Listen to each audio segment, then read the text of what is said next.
la Federació de Falles. Bueno, ai, perdó, que m'ho he votat, sense voler. Això, si no m'enganye, aglutineu actualment 35 comissions de falla, no? Crec que hi ha un cas de refundació, s'ha desaparegut però ha tornat, amb la qual cosa no ha variat el nom. Aproximadament som uns 45.000 fallers i falleres. Aquesta xifra és un poquet...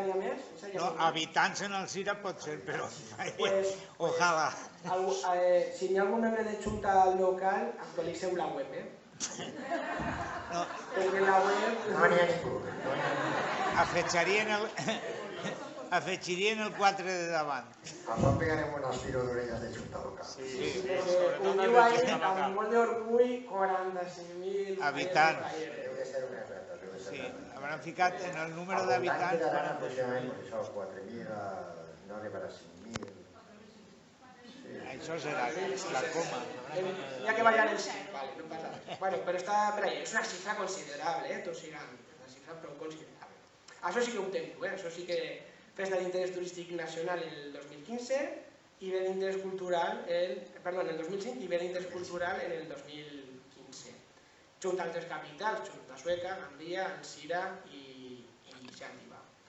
Que tenim ja un centenari i un 125 aniversari, més que ja superats i commemorats, i també institucionalment tenim un museu faller, que es comença en l'any 95 i que ara està en una fase de reinici. Tenim en dues ubicacions, la parrilla i la seu de sempre, la seu de junta local, però que, escolta, també s'ha sumat a una iniciativa que és actual, que és la de la Xarxa Valenciana de Museus Fallers. Sou membres fundadors, de fet. Les incorporacions que vinguen després ja no sou, però vosaltres de facte sí que ho sou. Està bé, això està molt bé, la veritat. A veure si el museu ara l'acabem de... Però bueno, que tot això que hem vist tant de València com d'Alzira, falla, cap i a la fi, o la festa de les falles, significa tot això. És una vertebració social i cultural al llarg del nostre territori, són 140 poblacions, des de Benicarló fins a Elda, que actualment aglutina 900 comissions censades en les respectives juntes locals, i en alguns pobles no n'hi ha, però són comissions de falla i sumen, evidentment. Que compet un ofici singular i menestral, que és el de l'artista faller, que comprèn també la creació literària, i ahir també entreu vosaltres, Alzira, com a potència del llibret. Jo que vinc de València he de dir-vos que si es parla de falles d'Alzira es parla de llibret, i que, bueno, ahí està la iniciativa de la Malva, el Vicent guanyador dels Premis de la Generalitat, però que també coneguem allí en València la trajectòria de Plaça del Fons, de Caputxins, de Doctor Ferran i de Sant Joan. Sé que inclús tenim dues categories, de fet, per als premis de llibret, el gran i el menut. Tamany menut i tamany. Però que, bueno, que si hi ha una signa d'identitat en el vessant literari alzireny és molt digne de ressenyar perquè és així. Que comprèn també la creació musical, la creació plàstica, i estem parlant del tema de cartelleria i tal, la indumentària i orfebreria. També teniu una marca, que és l'Espoli Alzira, i aquí està el mostrari, l'acaba d'ensenyar Toni i el president, que és molt xulo tot el tema de l'exposició. La pirotècnica, Crespo, per exemple, vosaltres, o les activitats culturals associades. Això que estem vivint ara mateix, la Setmana Cultural de Sant Andreu, el propi Teatre Faller o una altra senyal d'identitat vostra que acabo de descobrir jo ara, que em sembla fantàstica, que és la de les disfresses per la cavalcada multicolor.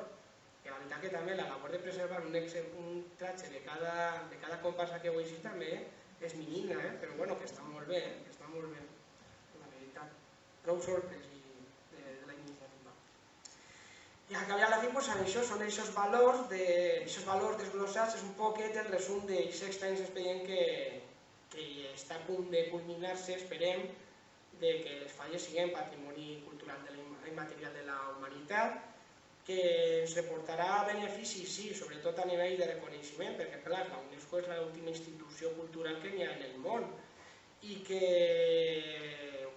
ens situarà en el mapa sí, perquè estarem veient una sèrie de llistats, que atraurà un altre tipus de turisme, que no sigui un poc del turisme d'oci, de verbena, de festa de carrer i tal, sinó també un turisme cultural que descobrisca tot això i que per a que descobrisquen tot això, vosaltres i les juntes locals heu de fer els deures i mostrar les vàlues d'esta festa. I bueno, ahí ja comencem un poquet, si voleu fem un torn de preguntes i abordarem la segona part de la mostra, de les comunicacions, si teniu alguna pregunta. Jordi, tu no, que eres molt listo. Alguna pregunta? Alguna pregunta? Què ha dit qui té vergonya? Com? Què? President. Ah, que teniu vergonya. Home, estem entre amics. Jo no... I això no és un examen ahí... Jo no vaig a dir en València. Uala, que mal lleu en Sant Andreu. No. No? Vale. Pues anem allà. Anem allà. Ara fem una pregunta. Perquè jo l'únic peu de foto que he posat és l'autoria de la meva foto, però no són els Iren, això és de veres, però són riberencs. Algú sabia reconèixer-los? A veure. Carrasquer, i ho ha dit antes i no me'n recordo, el de Carcaixent. Però Jordi no val que no. No, que li ho ha dit antes, qui era? Calleja. Calleja, molt bé. De Carcaixent i de Sueca. Això és ja per entrar un poquet en el tema de Julio, que és artista. Molt bé. Pasqual Carrasquer i Pasqual Calleja. Actualment vaig anar en la xulla? Un segon. És que els dos m'han fet falles. Sí. En esta xulla que porte, això d'ací, no sé si ho veureu bé, però bueno, això d'ací és un pàrraf amb tots els noms que jo més o menys controle d'artistes riberencs. M'he descomptat en 3 ocasions, però crec que són un centenar, i a més és amb el que obri l'article del llibre de Sant Andreu, bueno, el meu article del llibre de Sant Andreu d'enguany. Què vull dir amb això? Amb tota aquesta ristra de noms que n'hi ha moltíssims. Pues mira, veteranos que ja no estan entre nosotros, pues Julio Íñigo Blasco, que sabeu que ha sigut el sobre de Julio Monterrubio, Joaquín Gómez Perelló, José María Íñigo, Joan Baptista Pedró, Rafa Beltrán, Eduardo Guillem, i per supost Carrasquer i Pasqual Calleja. Tots aquests noms també són coneguts en València, bé perquè han plantat allí o bé perquè tenen una certa rellevància. En el cas de Carrasquer, per exemple, és un artista que possiblement és la persona més humil que se pot trobar en el món dels artistes fallers, però humil fins a l'extrem. De fet, ell viu en el seu taller, en una golfa, té el seu llitet i el mínim per a viure. Té 91 anys, farà 91 anys, el dia 16 de març, de l'any que ve, evidentment, i este home és que és la història de les falles de la Ribera.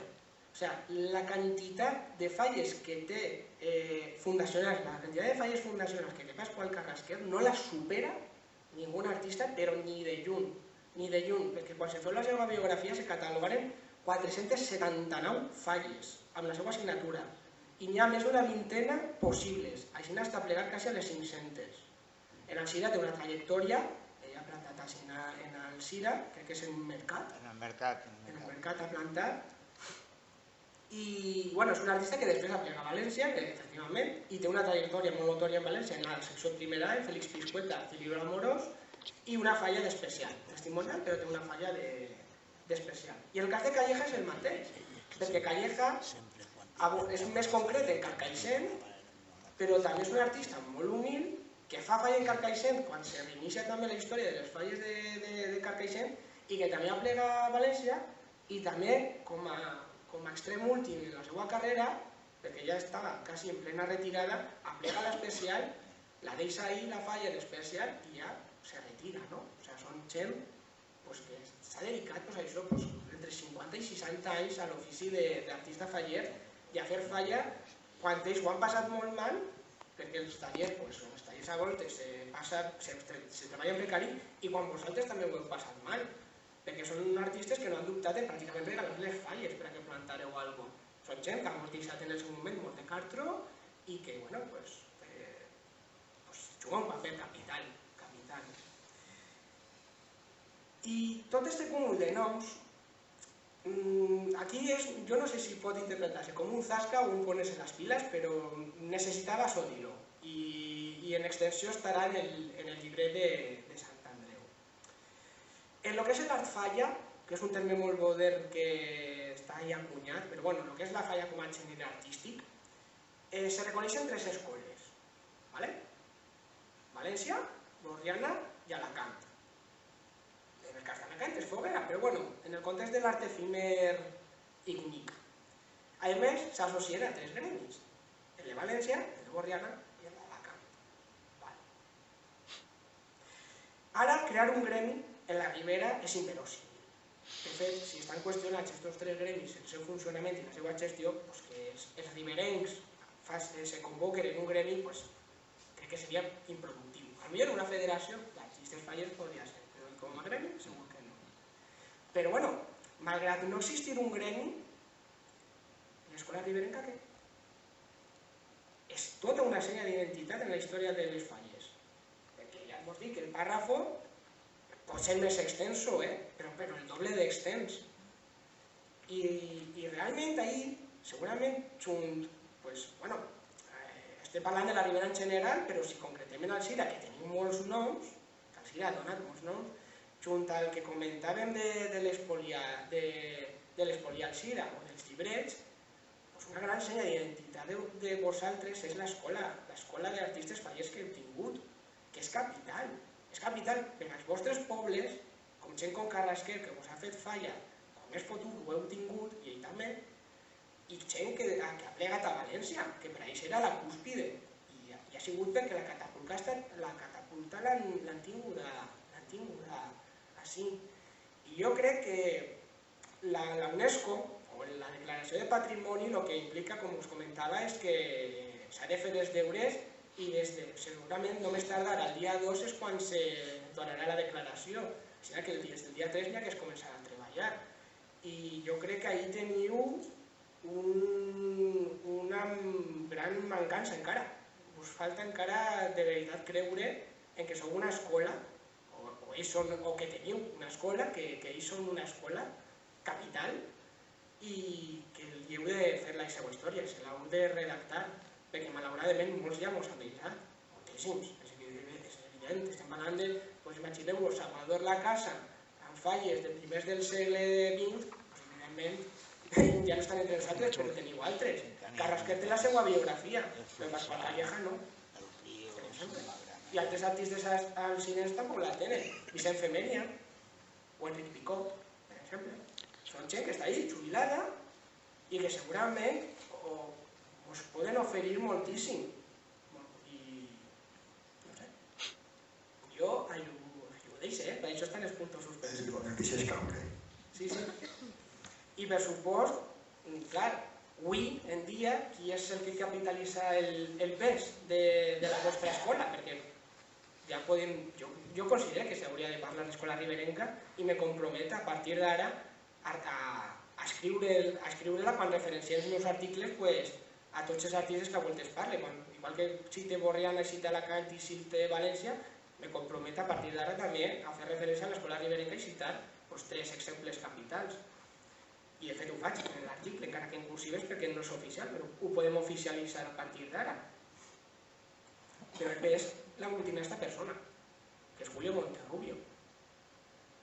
Julio Monterrubio significa moltíssim per a la història de les falles. Ja ho veurem ara quan desglosem la seva part, però transcendeix més enllà de lo que és l'estètica de les falles, que és el que s'han quedat sempre amb Julio. És que introduir uns colors, introduir unes formes, no.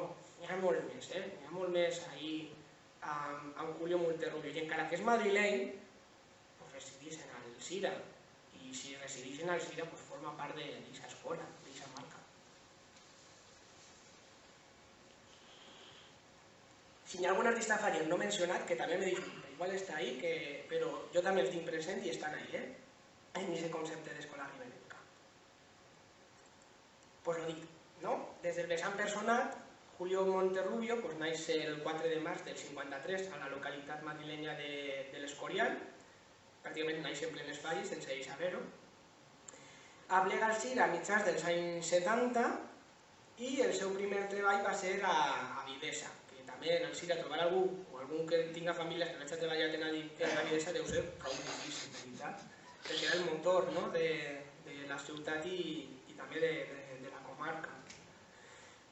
Des del vessant artístic, ell entra en contacte amb les falles a través del que hem citat abans, del que era el seu sogre, Julio Íñigo Blasco, que com sabeu era artista faller, ell té una gran trajectòria en Camí Nou, amb també el seu deixeble predilecte, Joaquín Gómez Perelló.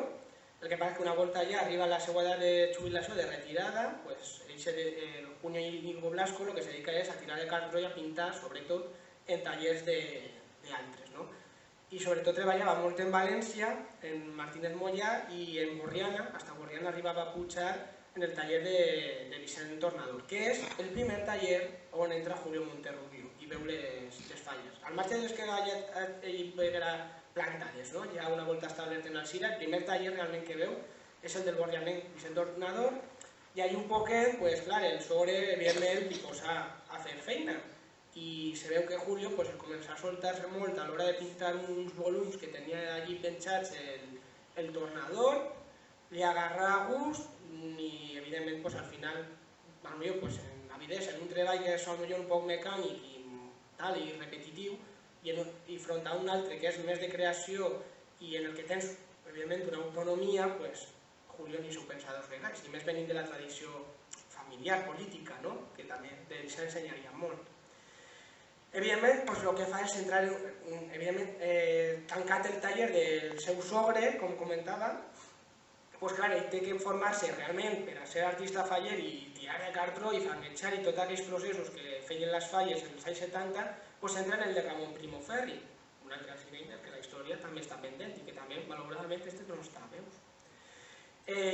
A València, quan Ramon Primo Ferri li diu xiqueta, a mi ja has complit perquè jo més no sé, i si vols ser gran, a València t'has d'anar i trencar la llima amb els que eren grans, i se'n va al taller de Josep Pascual Pépez, que és borrianero, però tenia dos tallers, el de Borriana i el de València, i Monterrubio se'n va al de València, se'n va allí una temporada, no, dos, concretament són dos, coincidint amb dos falles de sessió especial de Pépez en Convent Jerusalem, i després se'n va al de Martínez Moya, on sols fa realment una temporada i treballs afins del taller de Martínez Moya, perquè ella prontament decideix independitzar-se, aconseguir-se una falla per a fer el que és la prova del gremi i es començar la creixer la seva carrera. I això aconteix en l'any 80, quan, per mediació de Miguel Santa Eulàlia, li aconsegueix una falla en Burxassot, Mendizábal, ell la planta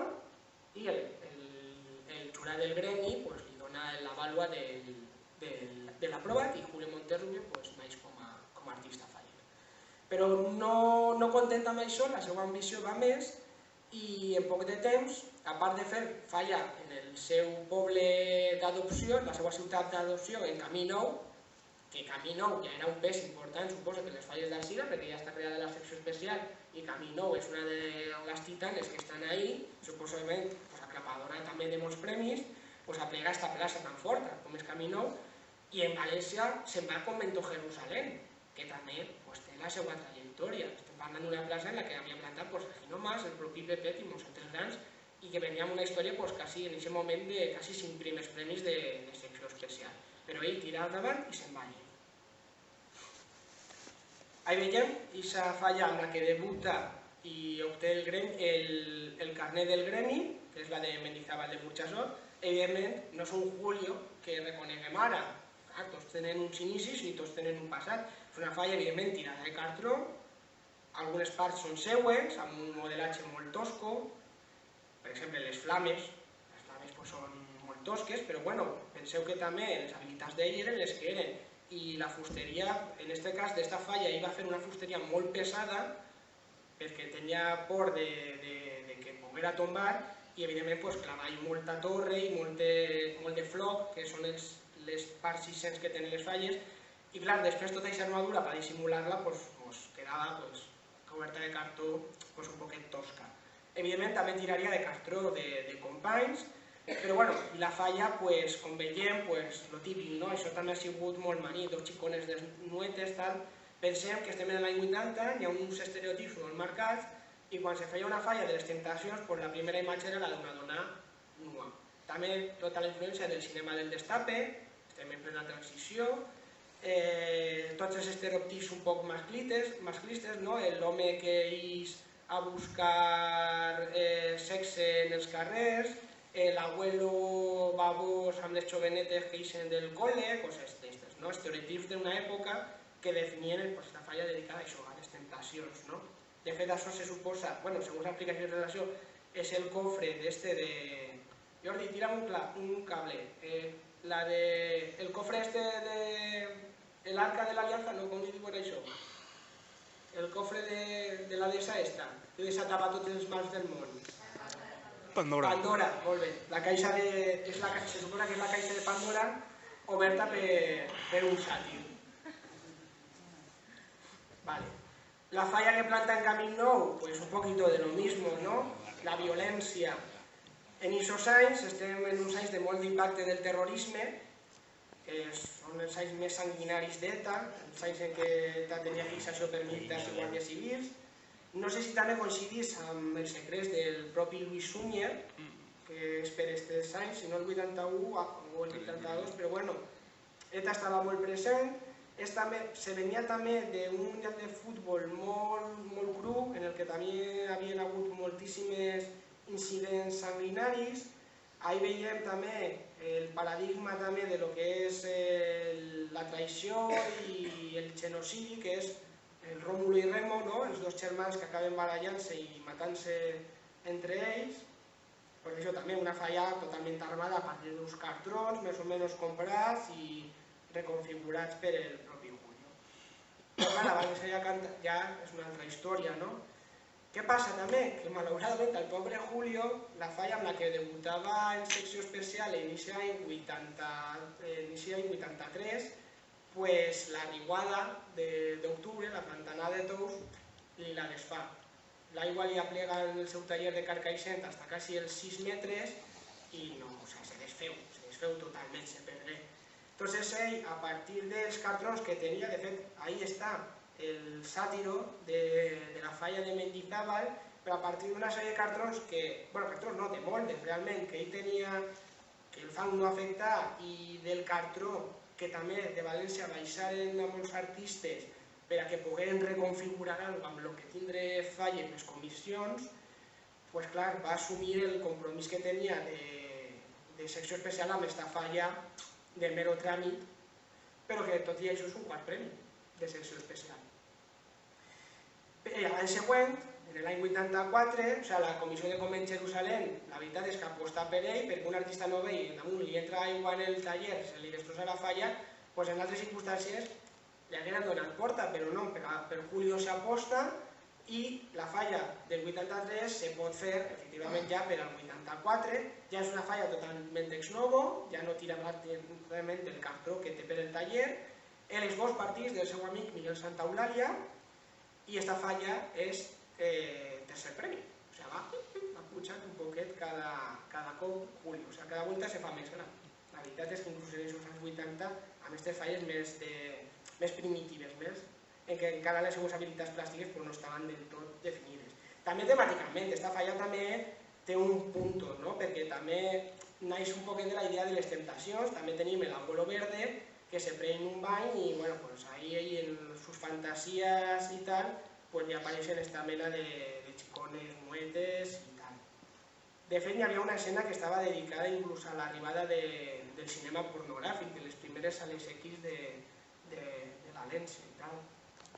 Però esta sí que és una falla que ja a ell marca la seva carrera, perquè deixa els temes més estereotipats de les falles. Evidentment també és una falla que naix és novo i és una falla que el fa ser segon premi i segons es descriu en la premsa segurament podria haver sigut fàcilment el primer premi. Hi hauria que anar a la Junta Central Fallera i buscar si se conserva la puntuació d'aquest any, però va estar molt ajustat. Estem en els anys en què la plaça del Pilar és indiscutible Vicent Agulleiro i esta falla quasi dona la campanada i Julio ahí podia haver tingut un primer premi de secció especial.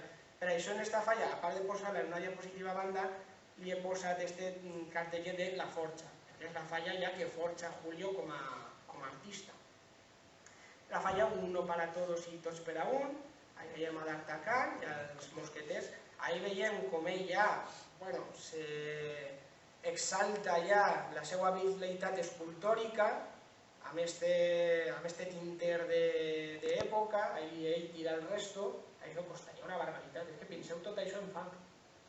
Per parts, evidentment, però clar, ahí és que no n'hi ha fusteria, perquè estos, a més, en èpoques anteriors, per a fer estos volums tiraven de fusteria i donaven gran importància a la fusteria, però quan el fang i el cartró cobra importància ens dona per definir totes les formes en rodó i fan aquestes bestialitats. I estos eren, bueno, la veritat és que les falles aquestes eren autèntiques bestialitats i se feien barbaritats enormes. Inclús hi ha una anècdota, no és de Julio, però és de Pepe, que per a resoldre el cos central, bueno, cos central no, un contrarremat d'una falla, que era un camió Pegaso, pues tiraren de cartró el camió. O sigui, el camió, li deixaren un camió, Alcira, Borriana també és una terra de taronges, i Pepe aconseguí que uno li deixara un camió d'estos de transport de taronges i el tiraren de cartró. O sigui, literalment, les bestialitats arriben a aquest extrem, i estos eren uns autèntics bèsties, amb el cartró i amb el fang. Jo la veritat és que al Suro no li veig molt de mèrit, comparat amb tot això. Ja si se n'anem a la generació d'or, a Julián Puig i a Juan Huerta i a tota la banda aquella, la veritat és que a mi cada volta m'agraden més les falles en blanc i negre. Sí. Però bueno, ahí també un parèntesis, sí que arriba un moment que Convento Jerusalén li dona porta, i és que és així, perquè també canvien la presidència, hi ha una crisi molt forta en Convento Jerusalén, i amb l'entrada d'una nova presidència decideixen finiquitar la seva etapa amb ell, allí en Convento, i se troba un poquet en terra de ningú, perquè la resta especial està tancada i retorna al Cira, ara ho veurem, i se retorna al Cira, i altres falles un poquet també més de compromís, per exemple en Dénia, però bueno, al final, en els anys 90, 3 anys després, sí que se reclama per gent que controlava ja el tema dels artistes, el tornar a València, no? I és Espartero Ramon i Cajal el que li convida a fer les falles, tant la gran com la infantil, un poquet el 2x1. El que passa que Espartero Ramon i Cajal era molt rellevant en secció especial infantil, i clar, venien de guanyar 9 premis consecutius al Gran Canet, o sigui, era una plaça que estava al llistó molt alt. I Julio ho aconseguí, perquè el segon premi un any, després primer premi. Vull dir que el tio també s'aventurà ahir i resolgué ja la papereta com ho havia fet en el primer any de Convento. Sempre ha sigut molt valent, sempre ha tingut molta iniciativa Julio en aquest sentit. I ahí està aquesta falla, que és amb la que ell marca també un poquet un abans i un després en les falles infantils de València, perquè se deixa de banda el premiar tot el rotllo costumbrista i folclòric en favor de temes ja més casual, com pot ser els somnis dels nanos, o en la successora la festa dels carnavals. Ahí veiem la gran també de l'any 91, que també és una falla, que és primer premi de la seva secció, de primera, que també trenca esquemes, perquè ningú pràcticament apostava per ella, per tot el rotllo este sempre també, de que és xicoteta, és que no sé què, és que no sé quantos, doncs va i se clava en primer premi amb falles que li doblaven el pressupost i el volum.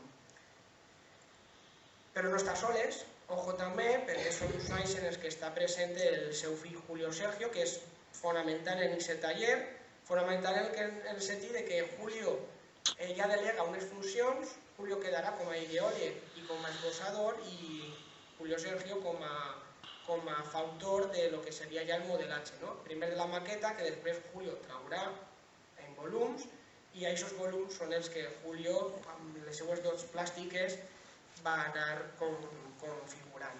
I la veritat és que també ho portava, se veu que immaculat en la sang, perquè penseu que este és net de Julio Íñigo Blasco i fill de Julio Monterrubio, amb la qual cosa aquesta sang se veu que tenia una puresa increïble, perquè este xaval ahí té 14 anys i ahí està ja en una fase de donar de panet, però en les altres fotos que Julio conserva és que està pràcticament agarrant un bloc de fang de zero i te trau figures senceres, quan hi havia artistes que feien el modelatge per parts, per portar que una figura tota en fang li trencara, li pesarà molt i tal. i este és un osat, no?, en aquest sentit.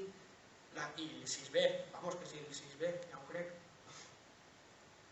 El 6 també que la plaça del Pilar reclama el seu retorn, en aquest cas a la secció especial, planten esta obra, que és Caseres, i la història de les falles tanca un capítol i escriu un altre. O sigui, amb Caseres, per lo que parlava de més enllà de l'estètica, la temàtica, doncs això, Caseres. En aquest moment també estem en els primers anys de les primeres corrupteles dels governs socialistes, el Barcelona 92, l'Expo 92, esta València que ha quedat fora del mapa i tal, doncs tots a la casera, a veure qui pot més, no?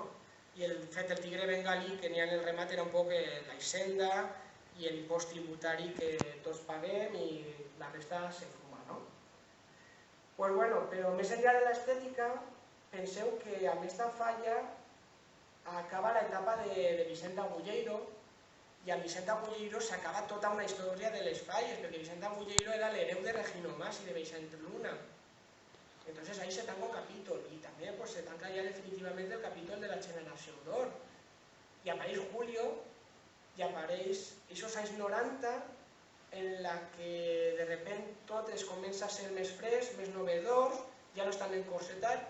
Ens anem al segle XXI amb Julio de carrera, però de carrera, o sigui, és imparable el que s'escriu després, perquè a partir de Julio naixen artistes, així com Agulleiro no té escola, en el sentit que més enllà dels que formen part del seu taller no han continuat el seu llegat.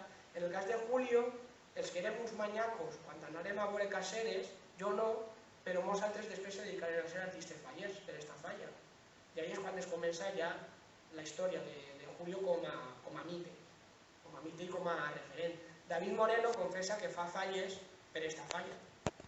David Moreno és el que ha anat al barri humà, ara en l'estiu.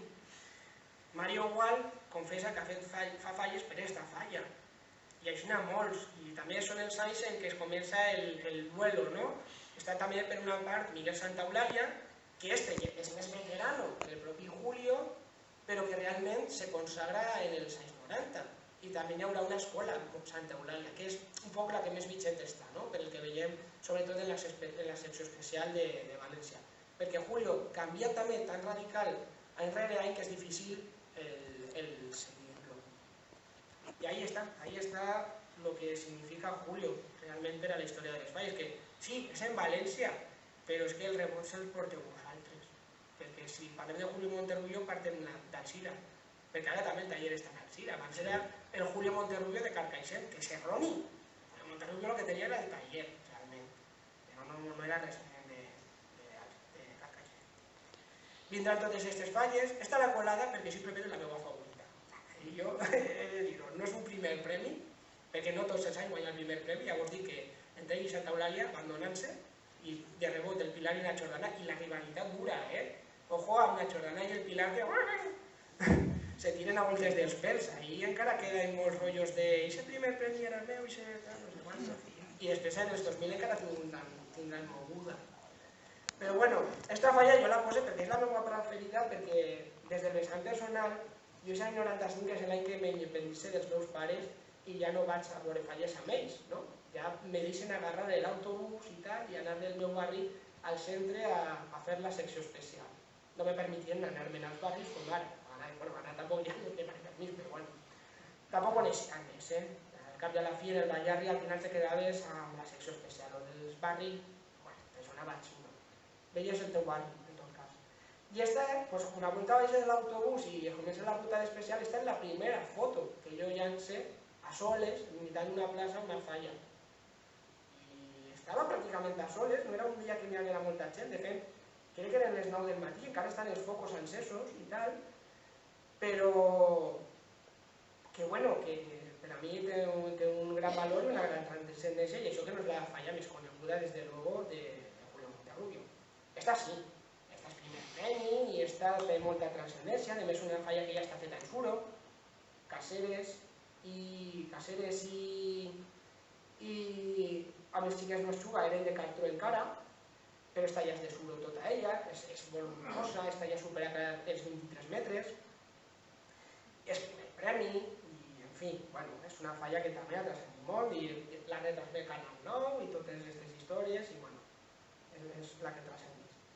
O esta, durant molts anys i durant segurament tota la seva carrera, quan parlem també de Julio Monterrubio i una falla, a molta gent, sobretot en València, el primer que els ve és esta captura, la d'esta fallera adormida que culminava, no? Contrarrematava realment la falla, això diu que era.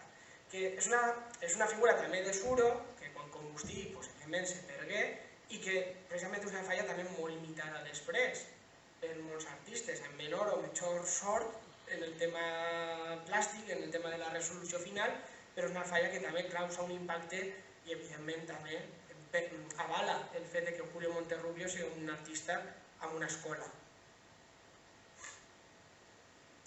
I este és un dels últims èxits que hi té en la plaça del Pilar, és en l'any 2003, que sembla que no, però ja passa el temps, ja són 13 anys, i és l'última gran moguda que tenen amb el Pilar perquè sembla ser que, clar, el Nacho Jordana estava d'aniversari, en aquest moment encara no havia entrat en un campanar, i clar, Nacho Jordana s'endú el primer premi de secció especial i estos queden segons, i ahir n'hi hagué molt de jaleo. És un segon premi i un primer dels altres prou qüestionat, i és ja el clímax total d'aquesta gran rivalitat que han tingut el Pilar i Nacho Jordana. Que ja, clar, amb el temps se va diluint, i més ara que també són pinya, no?, amb el rol de la Federació de Secció Especial, i després també dels anys que ells han passat en l'ostracisme, arrel de la irrupció de Nou Campanar i de Convento, que amb les seues possibilitats també ha pogut contestar a Nou Campanar. I el Pilar, això que ve, el Pilar ve ara de 2 primers premis, però bueno, amb Pere Baeres, que el tinguereu especial infantil i té primer premi. El que passa que no és la competició d'especial infantil d'ara, ara està molt més mediàtica, més situada en el mapa. Estos dos premis tenen ahí una transcendència més enllà de la premsa en una portada. Si s'hagueren fet ara, pues el que passa, ara els premis de Julio Monterrubio de secció especial infantil han transcendit molt més que els de Cuba a Buenos Aires. També fa Ceramista Arròs i la falla de Poble de Silla. En aquests anys sabàtics, que són cada 2 anys crec que se'ls premia. Sí, ell també per això fila molt prim. Ara veurem en les grans també que se dona una curiositat, una alternància d'anys. Se consagra, dir-ho, se consagrarà en el Pilar? Jo crec que no. Jo crec que se consagra en Nou Campanar, perquè el Nou Campanar, com dic ahir, és l'oportunitat de fer l'impossible. Primer des del vessant personal, perquè Julio entra en Nou Campanar ja amb 50 i pico anys i que professionalment encara dona un segon pas i encara demostra més realització que en les etapes anteriors, diu molt d'ell com a persona. És un Julio també molt diferent, a nivell més íntim, i bueno, està assolint una maduritat com a artista. Penseu que és molt fotut, en els artistes fallers, és molt fotut el sempre intentar estar ahí, i amb el número 1, i aguantant moltíssima pressió per on plantes, per tu mateixa, per tot, que tot això és un cicle com el cantaven en el Rei León, que està venint moltíssima gent jove, i segurament també més habilitat plàstica i amb unes ferramentes que Julio s'està posant al dia, tot el tema del ZBrush i del software aplicat a la falla. I ell està ahí, i ell està ahí, i ell està ahí, i ell està ahí.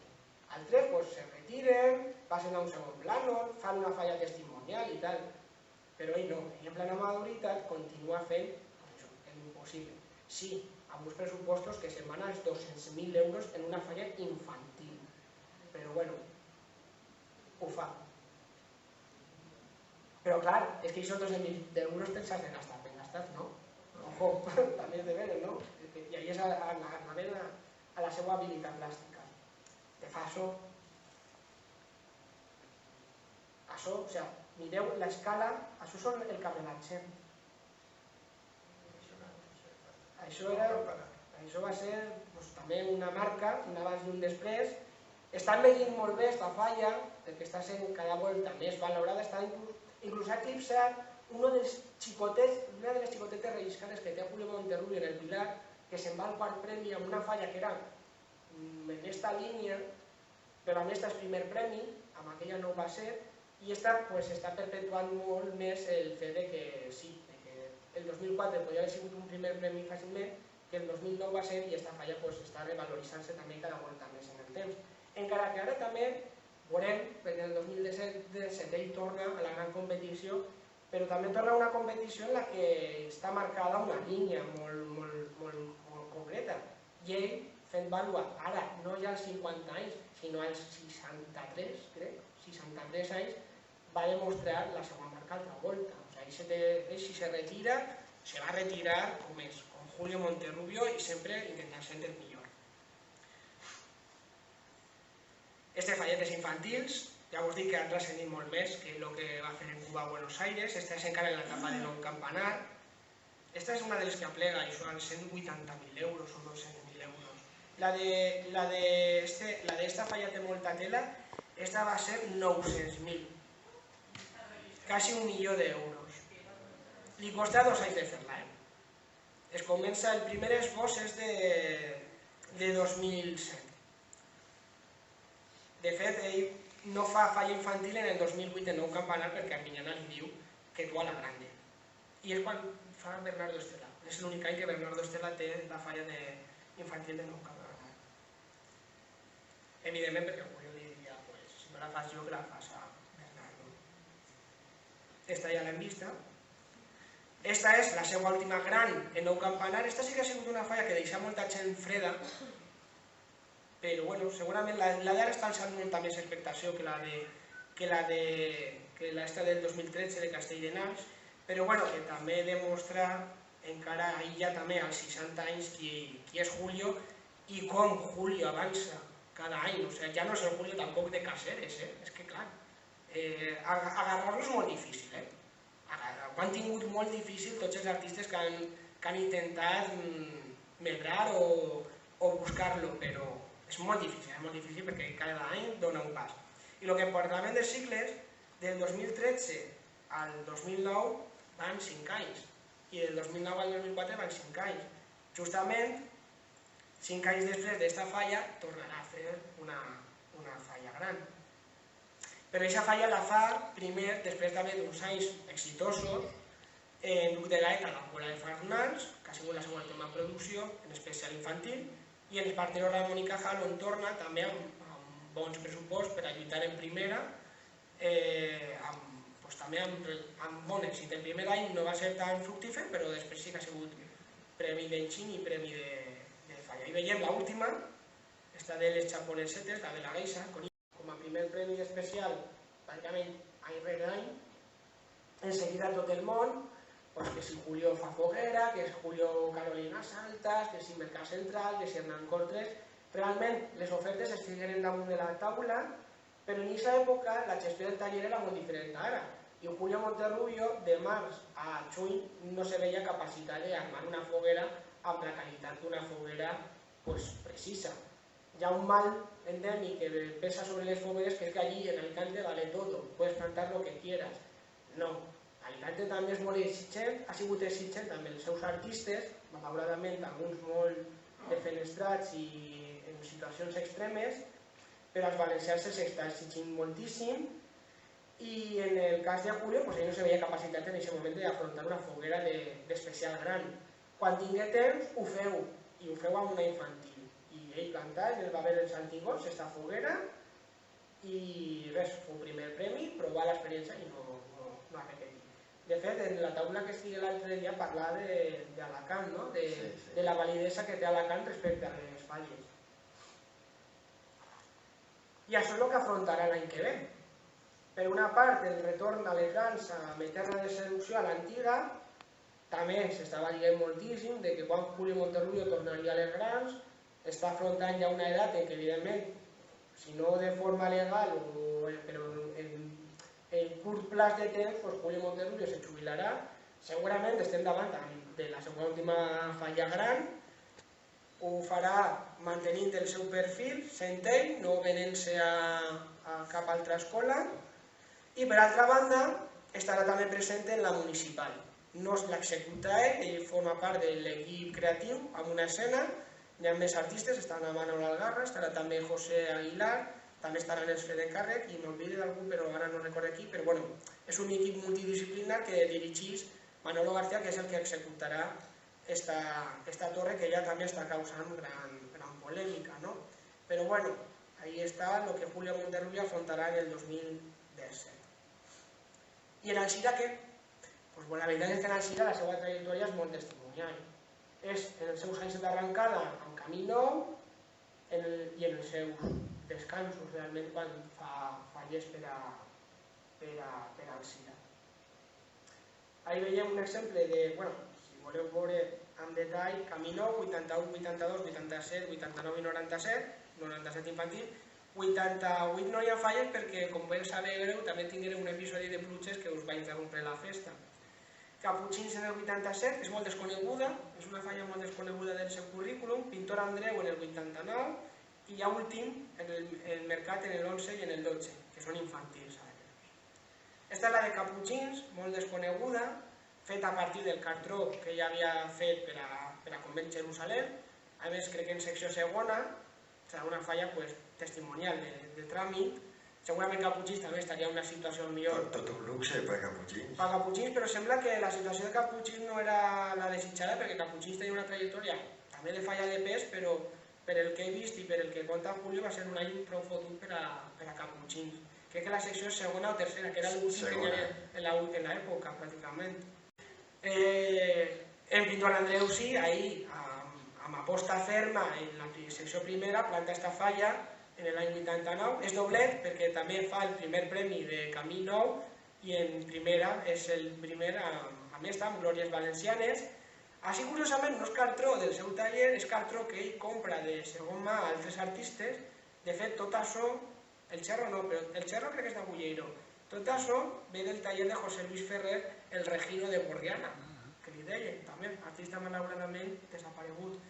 I crec que les escenes, crec que el Sorolla i les dones del paseo són del taller de Daniel López. I també hi ha material de Luis Martínez Canuto, però que venia del taller de Julián Puche, el loro, amb la història que tenia tot el cartró que plantava ahí Julio. I com veieu per el terra banyat, aquestes falles també que tots recordem de paraigües i d'actes suspesos, les falles del 89 que van ser passades per aigua. Quan torna a Camí Nou, uns anys després, fa una infantil, que és primer premi de secció especial, la pintura feta a partir de cartrons del taller de Juan Canet, que ja també estava totalment ja de retirada, ja revenguent tot aquest cartró després de finiquitar el seu taller. Ell incorpora algunes figures, de fet el conjunt de l'exposició, diguem-ne que és ex novo, no és a partir del cartró de Joan Canet. Ara el veurem. Perquè entrem en el que seria el legat de Julio Monterrubio en sa casa. Per una part serien els indults, o sigui, els indults, ell té un primer indult amb la família Conillera de la falla de Camí Nou d'Alzira en l'any 81, però és un grup perdut. És un grup perdut per dues raons. Primera, perquè la figura concurs indultada, en principi, és tot el conjunt, quan se retira de la falla, el pare de família se crema i se retira únicament la matriarca amb el nano. Però jo no sé on estaria conservat el ninot, si el tindria la comissió de Camí Nou o junta local o estaria emmagatzemat, però amb la pantanada de tous la figura se perdria. Per tant, és un grup perdut. Crec que se perdrien més indults, no? Sí. Hi havia indults dels anys 70 i tal que també se perdrien. El grup que sí que té allí és l'indult de Camí Nou d'Alzira, la grupa valenciana de l'any 89, que al seu torn és cartró que ve del taller de Julián Puche. Esta figura també la tenim en el Museu Faller de València per l'autèntic autor Julián Puche, i és d'uns anys abans, és de l'any 81, crec, o del 80. Allí té un altre títol també.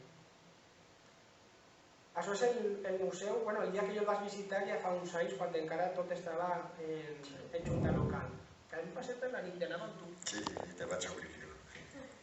Això també va ser d'aquesta nit, és el grup indultat de la falla de Camí Nou d'Alzira de l'any 97.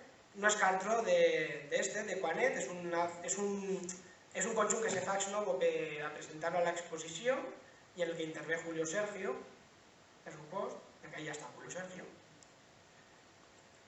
I després tenim, fora dels símbols, la falla didàctica. La falla està que explica els processos, el cartró, quan el cartró també se dona de panet i el resultat final, un poc representant el furo i l'ouet que és el tema de la fusteria i de la vareta.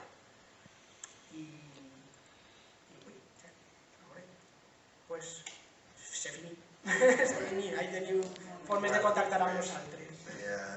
Ivan, has fet una explicació molt bona, sobretot en la segona part, que la gent, diguem més la idea de conèixer les qüestions internes del mestre, del maestro, com ell li denominava, i una primera part també importantíssima perquè la història sempre és història i si no ve algú a contar-la en poques llibres la podem estudiar. Tenim una responsabilitat molt gran respecte a lo de l'escola riberenca. Ara que està el Museu de Reinici, jo crec que està molt bé els indults, està molt bé el tema dels espolis Fallera Major, però el llibret i el tema de la vostra escola deuríeu allí, encara que siga en un parell de carteles, aquestes tan xules que se fan ara en vinilos i tal, però que deuria estar indicat. El elenco d'artistes que són moltíssims, tant d'ací de casa, del Cira com del conjunt de la comarca. I ja que el Cira capitalitza un poc tot, perquè de la Ribera realment, a part de Cullera, és un museu que té una regularitat en quant a funcionament, que també vosaltres porteu aquesta empenta seria important per a vosaltres. Ho intentarem. Algú vol preguntar-li a Ivan?